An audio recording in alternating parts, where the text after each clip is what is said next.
오늘 이 시간 우리에게 주시는 하나님의 말씀 같이 함께 보겠습니다. 이 시간 우리에게 주시는 하나님의 말씀은 시편 86편 1절부터 7절까지의 말씀입니다. 저와 여러분이 같이 함께 한 절씩 교독하고 마지막 절은 함께 읽겠습니다.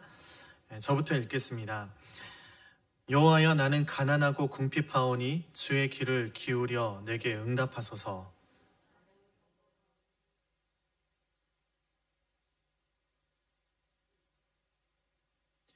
주여, 내게 은혜를 베푸소서. 내가 종일 주께 부르짖나이다.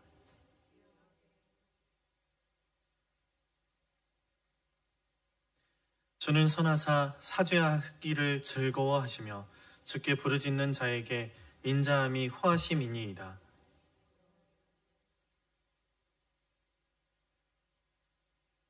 마지막 절 함께 읽겠습니다. 나의 환난 날에 내가 주께 부르짖으리니 주께서 내게 응답하시리이다. 아멘. 오늘 또 어려운 가운데 있는 우리 모두가 하나님께 소망을 두며 예배를 멈추지 않을 때 주님의 은혜와 사랑 넘치도록 부어주실 줄 믿습니다. 이 시간에 우리가 읽은 본문 말씀을 중심으로 환난 가운데 잊지 말아야 할 것이라는 제목으로 주님의 은혜 함께 나누기를 원합니다.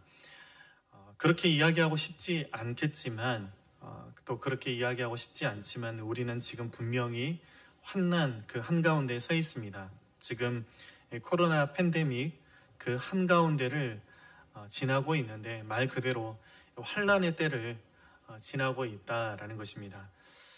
우리는 코로나로 인해서 많은 것들을 잃어버렸습니다. 우리 인생에서 2년이라는 시간을 송두리째 우리는 잃어버렸고, 그것이 육체적인 것이거나 마음의 문제이거나 건강을 잃어버린 이들이 많고, 또 생활의 여유를 잃어버리고, 또 오늘 말씀처럼 궁핍하게 되고, 또 관계까지 힘들어지기까지 하는 등 이 말 그대로 우리는 환난 그 한가운데 서 있다라는 것입니다. 그렇지만 우리는 믿지 않습니까? 이 또한 지나갈 것을 우리는 믿습니다. 그렇기 때문에 우리는 소망을 노래할 수가 있는 것입니다. 여러분 좋아하시는 찬양 가운데 오직 예수뿐이네 라는 찬양 좋아하시는 분들 계실 것입니다. 저 또한 참 좋아하는 찬양인데요. 간절히 바라는 것은 오늘 이 시간 이 찬양의 고백이 이 환난의 때를 지나가는 우리가 주께 드리는 노래가 되기를 간절히 바랍니다. 말씀 가운데 또 이렇게 찬양 계속해서 나누고 있는데요. 언제까지 나누게 될지는 모르겠지만 이 찬양 같이 함께 좀 가사를 보시면서 하나님 앞에 찬양 드리면 좋겠습니다. 은혜 아니면 살아갈 수가 없네. 호흡마저도 다 주의 것이니 세상 평안과 위로 내게 없어도 예수, 오직 예수뿐이네. 그 신계획 다 볼 수도 없고 작은 고난에 지쳐도 주께 묶인 나의 모든 삶 버티고 견디게 하시네.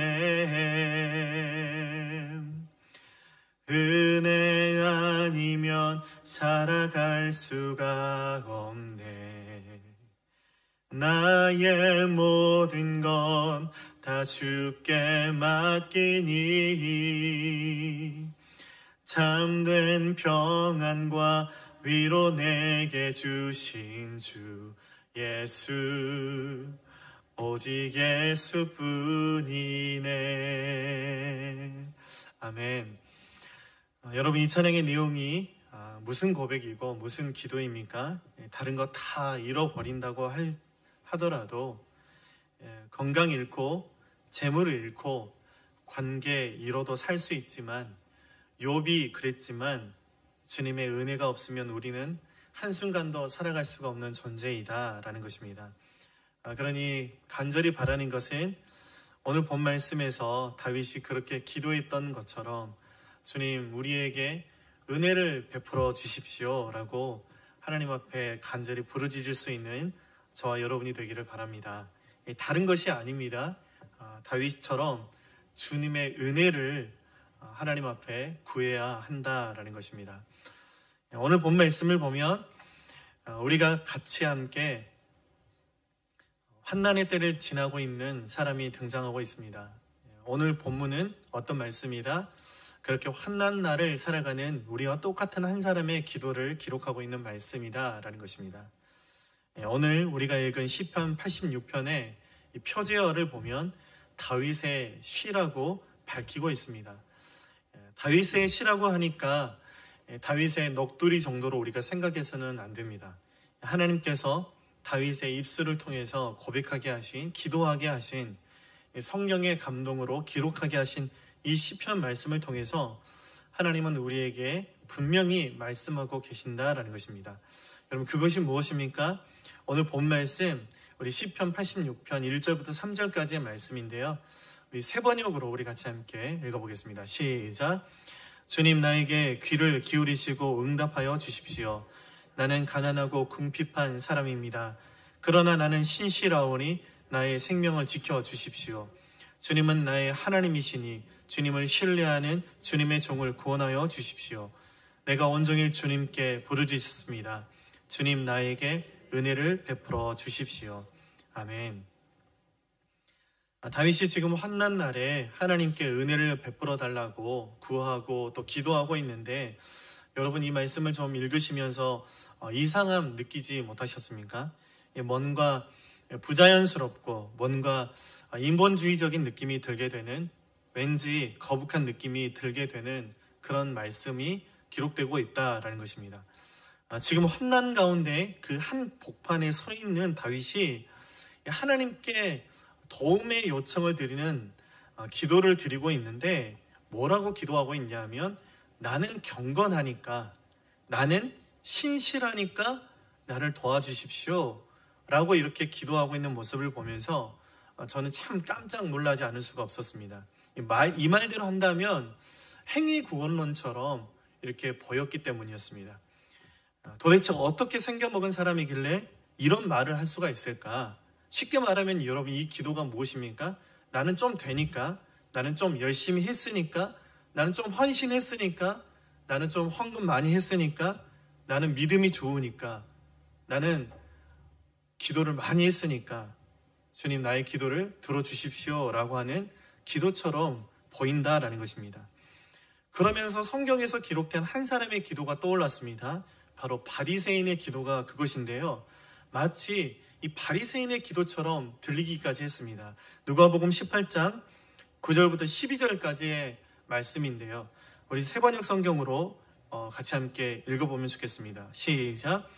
스스로 의롭다고 확신하고 남을 멸시하는 몇몇 사람에게 예수님께서는 이 비유를 말씀하셨다.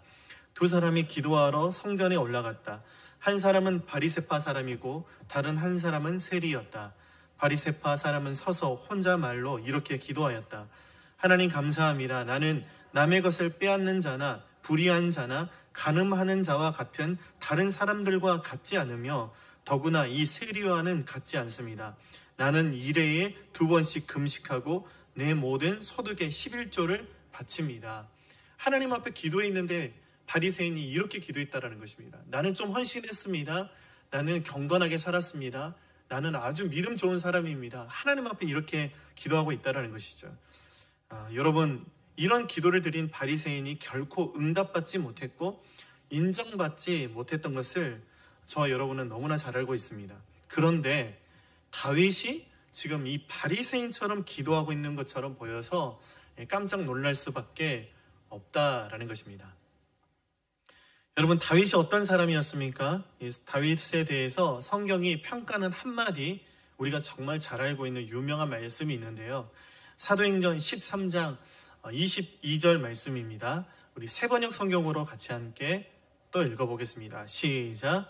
그 다음에 하나님께서는 사울을 물리치시고서 다윗을 그들의 왕으로 세우시고 증언하여 말씀하시기를 내가 이새의 아들 다윗을 찾아냈으니 그는 내 마음에 드는 사람이다. 그가 내 뜻을 다 행할 것이다 하셨습니다. 아멘. 여러분, 그러니까 이런 말씀을 보면 다윗 정도 되니까 이렇게 말할 수 있겠지 라며 우리가 넘어갈 수 있는 그런 말씀이겠습니까? 나 같으면 이 선 들고 찬양하는 것도 주위 사람들 눈치 보여서 그렇지 못하는데 자신의 옷이 벗겨져서 치부가 드러나는 줄도 모르고 춤을 추면서 하나님을 찬양했던 사람이 이 다윗이었고, 나 같았으면 사람들 앞에서 식기도 하는 것도 부끄러워서 이 번개 신공, 이 젓가락 신공, 이 50오리 신공 이런 것으로 식기도를 하는데, 또 500엔 이상일 때만 식기도를 이렇게 하는데, 번개 신공 잘 모르시는 분들 제가 설명을 잠깐 해드리자면, 번개 신공은요, 음식 나올 때 음식 받으면서 고개를 들면서 이렇게 기도하는, 그게 번개 신공이고요. 젓가락 신공은요, 이렇게 음식 두고 젓가락 들면서 고개 숙였다가 들면서 기도하는 게 젓가락 신공이고요. 또 50오리 신공은요, 좀 더 거룩합니다. 50오리 닦으면서 이렇게 좀 기도하는, 이렇게 모션 취하면서 이렇게 기도하는 게 50오리 신공 식기도인데요. 또 어떤 분들 이야기를 들어보니까 정말 저는 500엔 이상일 때만 식기도해요. 이렇게 말씀하시는 분도 계시더라고요. 여러분, 그런데 다윗은 어땠습니까? 다윗은 거린 이 골리앗 앞에 당당히 맞서서 어느 집 개가 짖는 거야? 너는 칼과 단창으로 내게 나오지만 나는 만군의 여호와의 이름으로 너에게 나아간다 라고 이렇게 외치고 물맷돌 5개 들고 나아가서 이 거인 골리앗과의 싸움에서 이겼던 다윗이지 않았습니까? 다윗 정도 되니까 이렇게 이야기할 수 있겠지. 나는 안 되고 다른 사람은 몰라도 다윗 정도라면 나는 하나님 앞에서 나는 경건합니다. 나는 신실합니다. 라고 말할 수 있겠지 라고 생각하면서 한편으로 넘어갈 수 있는 것이 오늘 말씀인데요. 그런데 여러분, 그렇지 않다라는 것입니다. 오늘 이 말씀을 우리가 좀 자세히 들여다보면 전혀 그렇지 않다라는 사실을 우리는 알게 됩니다. 우리가 생각하는 것과 다르다는 것입니다. 그렇다면 여러분, 이 다윗의 기도, 다윗의 시, 다윗의 이 간구가 가지는 진짜 의미가 무엇일까요? 하나님이 다윗의 고백을 통해서 우리에게 말씀하시는 것이 무엇일까? 이 환난의 때에 우리가 기억해야 될 것이 무엇일까? 여러분, 함께 살펴보기를 원합니다. 오늘 본 말씀 가운데 나는 경건하오니, 나는 신실하오니 라고 이렇게 번역된 말씀 가운데 이 경건하다, 신실하다에 해당하는 히브리어 단어가 있습니다. 이 하시드라는 그런 단어입니다. 여러분들도 혹시 많이 들어보셨을 히브리어 단어 중에 헤세드라는 단어를 들어보셨을 것입니다. 은혜로 보통 번역되는 단어이지 않습니까?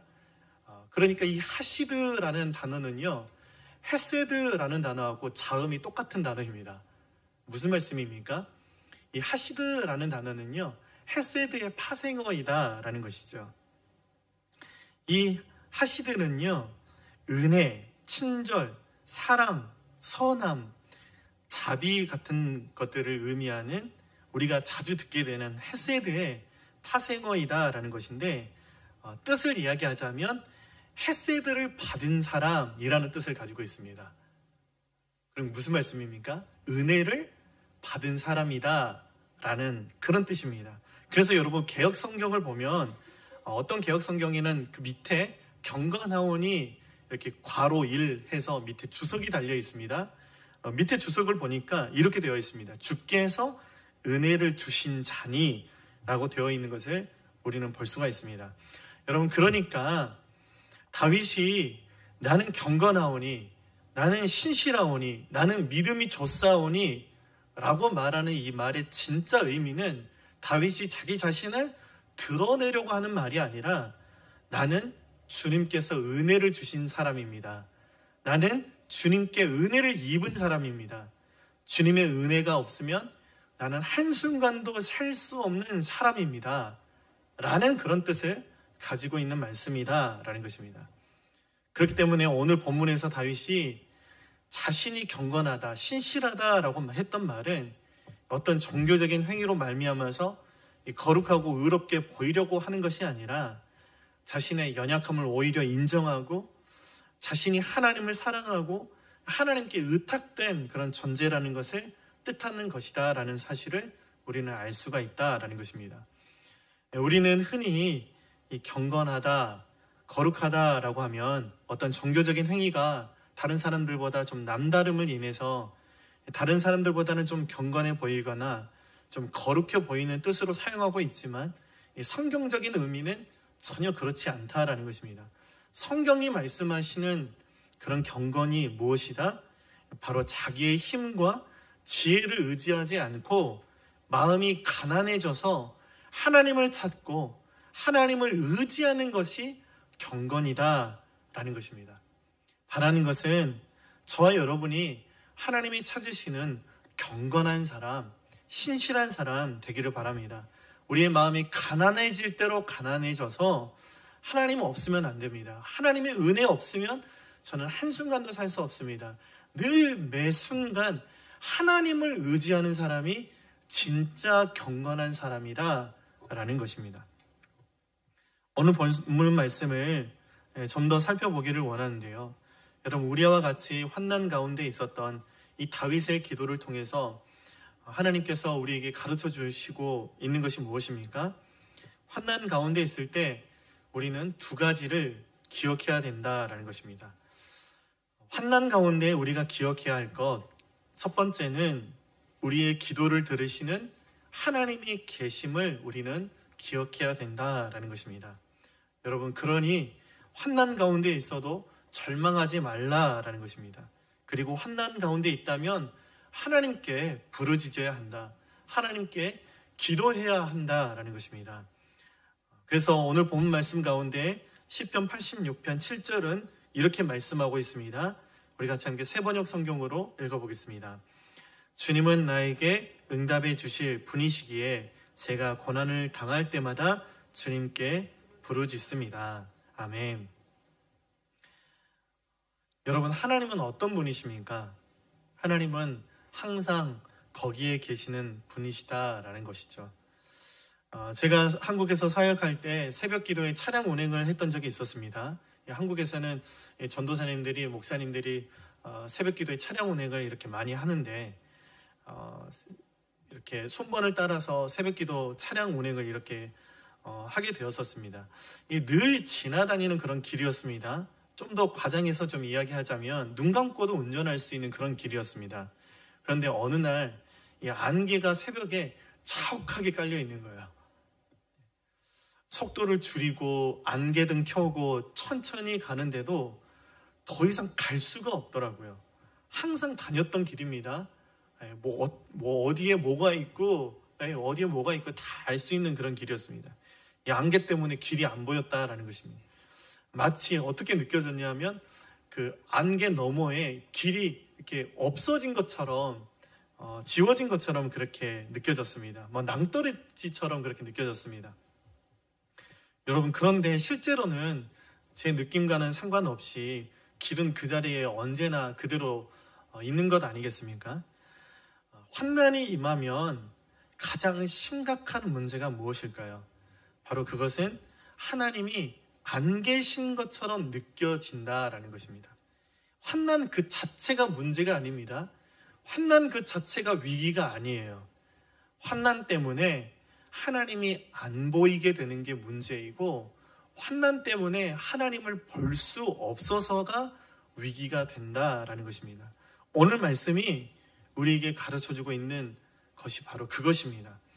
하나님은 언제나 거기 계시는 분이시기 때문에 우리는 그 사실을 잊지 말아야 한다. 그리고 하나님은 언제나 우리가 기도할 때, 우리가 하나님을 찾을 때 하나님은 응답해 주시는 분이심을 우리는 기억해야 된다라는 것입니다. 가끔 그런 분들 계십니다. 하나님께 죄송하니까 기도 못하겠어요. 제가 이렇게 하나님께 헌신도 안 하고 하나님의 뜻대로 살아가지 못하는데 하나님께서 제 기도를 들어주실 리가 없죠. 제가 한 게 없는데 나의 기도 하나님께서 들어주시지 않겠죠. 그렇게 생각하면서 기도를 포기하는 아주 착한 그리스도인들이 있는데 분명히 말씀드리지만 그거 착한 것 아니고요. 믿음 없는 것입니다.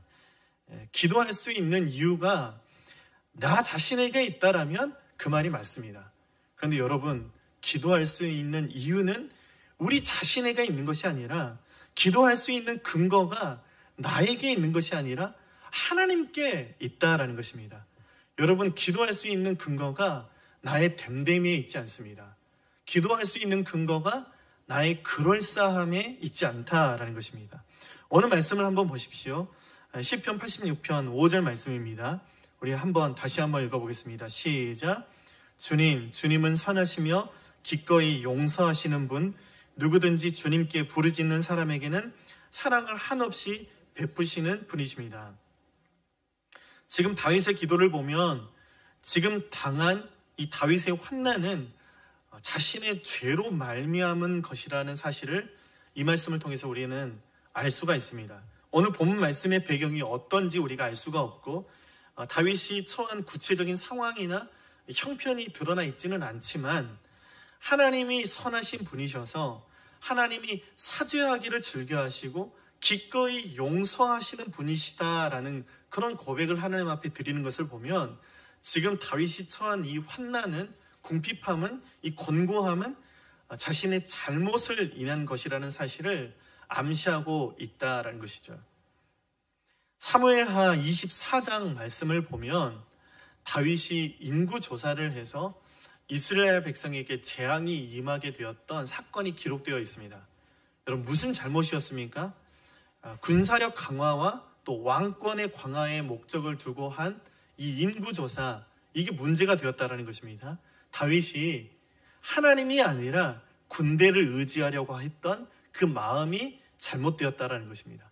자신의 힘을 확인하고 자신의 힘을 과시하고자 했던 그런 생각이 하나님 앞에 범죄함이 되었다라는 것이죠. 여러분, 그렇게 해서 어떻게 되었습니까? 결국에 이 다윗의 인구조사, 이 범죄함을 통해서 이스라엘의 전 지역에 전염병이 돌아서 이스라엘 백성 7만 명이 죽게 되는 하나님의 진노가 이스라엘을 강타하게 되었다라는 것이죠.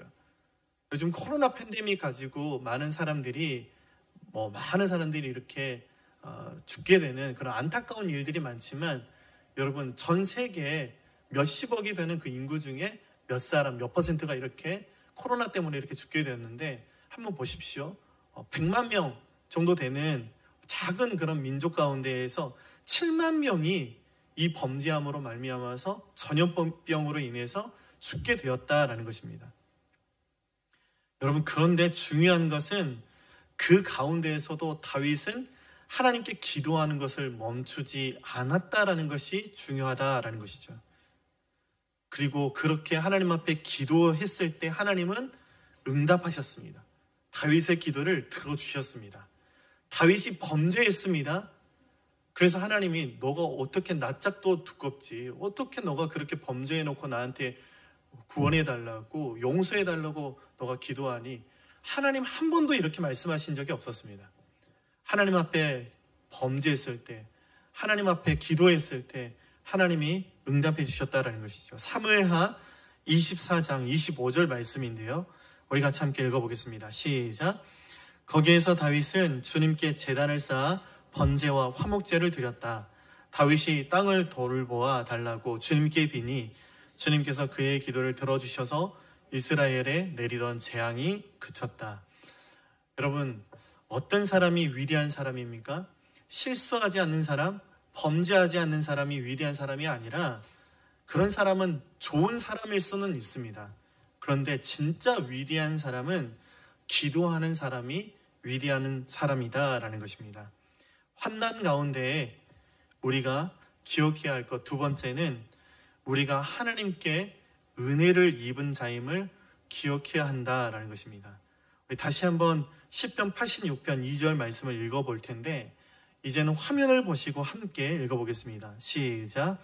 그러나 나는 주께 은혜를 입은 자이오니 나의 생명을 지켜주십시오.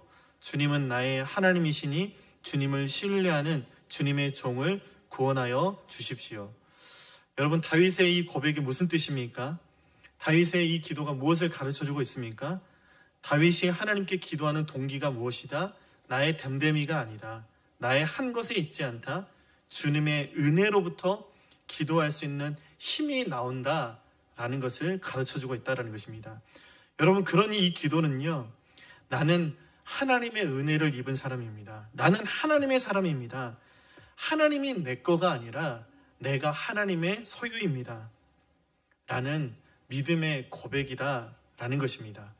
여러분, 우리는 잘나서 됨됨이가 그럴싸해서 하나님께 기도할 수 있는 존재가 아니라 하나님의 사람이기 때문에, 하나님의 백성이기 때문에, 하나님의 자녀들이기 때문에 하나님 앞에 기도할 수 있다라는 것입니다. 여러분, 이것을 무엇이라고 부르냐면 자존감이라고 그렇게 부릅니다.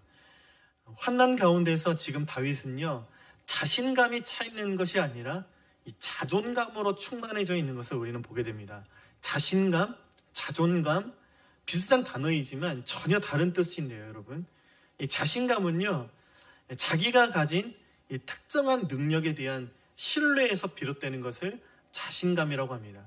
그러니까 내가 다른 사람들보다 잘생겼거나 다른 사람들보다 더 많은 것들을 가졌거나 할 때 생기는 것이 자신감이죠.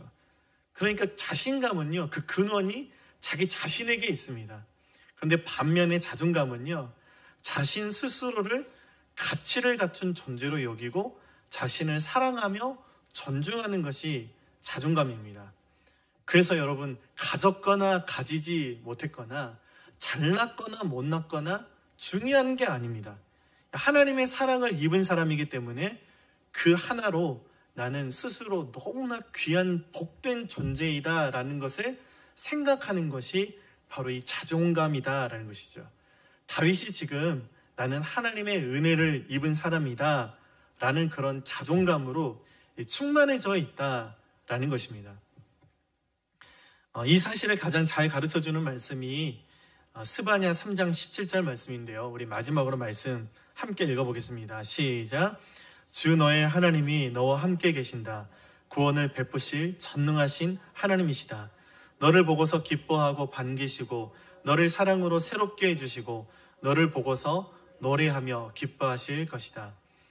전능하신 나의 주 하나님은 능치 못함 없는 분이신데 그 하나님이 우리를 보시고 기뻐하시고 사랑으로 새롭게 해주시고 우리를 보시고 노래하는 분이시다라는 것입니다. 여러분, 이 자존감이, 이 정체성이 우리를 환난 가운데에서도 살게 한다라는 것입니다. 사방으로 죄어들어도 우리로 하여금 움츠러들지 않게 해줄 것이고 답답한 일을 당해도 낙심하지 않게 해줄 것이고 환난을 당해도 버림받지 않고 거꾸로 뜨림을 당해도 망하지 않게 해주는 것이 나는 하나님의 사람입니다 라는 자존감, 그 정체성이다 라는 것입니다. 우리는 하나님의 사랑을 입은 사람들이니, 우리는 하나님의 은혜를 받은 사람들이니, 여러분, 우리는 시련은 있지만 실패는 없는 줄로 믿습니다. 말씀을 맺으면서 오늘 본 말씀이 우리에게 가르쳐주고 있는 것이 무엇입니까? 지금 우리가 환난 가운데 있을 때 우리는 하나님을 알고 또 나 자신을 알아야 된다라는 것입니다. 신실하신 하나님이 우리 환난 밖에 계시는 것이 아니라 지금 우리 환난 가운데 함께 하시는 하나님이심을 우리는 기억해야 되고, 지금 우리는 환난 가운데 버려진 기아나 고아 같은 존재가 아니라 하나님의 사랑을 입은 자, 하나님의 은혜를 입은 하나님의 자녀들이라는 사실을 우리는 결코 잊어서는 안 된다라는 것입니다. 그것을 잘 보여주는 것이 광야에서의 이스라엘 백성의 생활이지 않았습니까? 광야 그 말 그대로 환난 그 한가운데 서 있는 것이죠. 그렇지만 하나님께서는 그 이스라엘 백성 그 중심의 한가운데 그 성막에 임하셔서 낮에는 구름 기둥으로 밤에는 불 기둥으로 이스라엘 백성을 지키시고 붙드시고 또 먹이시고 입히셨던 하나님이시다라는 것을 우리는 기억해야 되는 것이고, 우리는 그렇게 하나님께 선택받은, 하나님의 부르심을 받은 예수님께서 피값 주고 사신 하나님의 자녀들임을 우리는 늘 잊지 말아야 한다라는 것입니다. 여러분, 오늘 이 말씀으로 이 환난의 때를 믿음으로 잘 통과해낼 수 있는 저와 여러분들이 되기를 주님의 이름으로 간절히 축원합니다. 기도하겠습니다.